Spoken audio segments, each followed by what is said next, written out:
बिस्मिल्लाहिर्रहमानिर्रहीम। आज की वीडियो ऑटिज़म के इलाज के बारे में है। मेरी पिछली वीडियोस को देखने वाले बहुत से लोगों ने ऑटिज़म के इलाज के बारे में पूछा, जिसके जवाब में मैंने इस मौजू पर वीडियो बनाने की ज़रूरत महसूस की। ऑटिज़म की बुनियादी वजह और इसलिए इसका हतमी इलाज ताहाल मालूम नहीं किया जा सका। हाँ, मगर चंद ऐसे इक़दामात हैं जिनकी वजह से ऑटिज़म की अलामात पर काबू पाया जा सकता है। सबसे पहले ये बात जानना ज़रूरी है कि ऑटिज़म को एक स्पेक्ट्रम का नाम दिया जाता है, यानी इस बीमारी के शिकार अफराद की अलामात कुछ में कम और कुछ में ज़्यादा हो सकती हैं। ये भी ज़रूरी नहीं कि सब अफराद में सारी की सारी अलामात बिल्कुल एक जैसी हों। ऐन मुमकिन है कि ये अफराद अलामात के लिहाज से एक दूसरे से थोड़े मुख्तलिफ हों, मगर बुनियादी तौर पर सब एक ही ज़ुमरे में आते हों। इस ज़ुमरे को हम मजमूई तौर पर ऑटिज़म का नाम देते हैं। इसलिए हम कह सकते हैं कि जो इलाज किसी एक मरीज़ के लिए तजवीज़ किया जाए, ज़रूरी नहीं कि सबके लिए मुफीद हो। लिहाजा ज़रूरी है कि बच्चे को किसी माहिर डॉक्टर की निगरानी में दिया जाए, जो पहले अलामात की तशख़ीस करे और उसके बाद इन्हीं मखसूस अलामात की बुनियाद पर इलाज या थेरेपी भी तजवीज़ करे।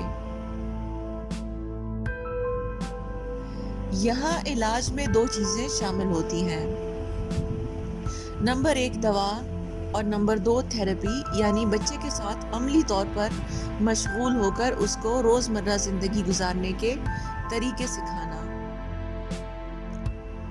दवा का ताल्लुक तो यकीनन साइकियाट्रिस्ट डॉक्टर से है। वो इस बात का तयन करेगा कि बच्चे की उम्र के लिहाज से उसको कौन सी दवा देनी है। हाँ, मगर थेरेपी में हम अपना हिस्सा डालेंगे, क्योंकि हम बच्चे के साथ रहते हैं और हम ही ने उसको ज़िंदगी गुजारने का ढंग सिखाना है, इस तौर पर कि वो आम बच्चों की तरह माशरे में अपनी जगह बना सके।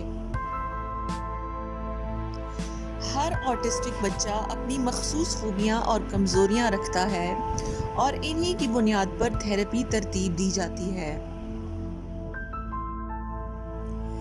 इन थेरेपीज़ के ज़रिए अच्छी आदत पर बच्चों की हौसला अफजाई की जाती है ताकि वो मज़ीद परवान चढ़ें, और इनकी बुरी आदत पर हौसला शिकनी की जाती है ताकि उनमें कमी आए। चूँकि ये बच्चे अक्सर अपनी बात दूसरों तक सही लफ्ज़ों में पहुँचाने से कासिर होते हैं, इसलिए इनकी तरबियत की जाती है कि ये किसी न किसी हद तक इसमें महारत हासिल कर लें। वालिदैन को सिखाया जाता है कि वो एक ही फर्श पर अपने बच्चों के साथ बैठकर खेल कूद के ज़रिए से उनको सिखाएं कि वो अपने जज्बात का इजहार कैसे कर सकते हैं। कार्ड्स पर तस्वीरों की मदद से बच्चे को सिखाया जाता है कि वो अपने छोटे मोटे काम खुद कैसे कर सकता है, मसलन अपने कपड़े खुद पहनना, खाना पीना, नहाना वगैरह। बच्चे को ये भी सिखाया जा सकता है कि वो कुछ इशारों की मदद से अपनी बात दूसरों को समझा सकता है।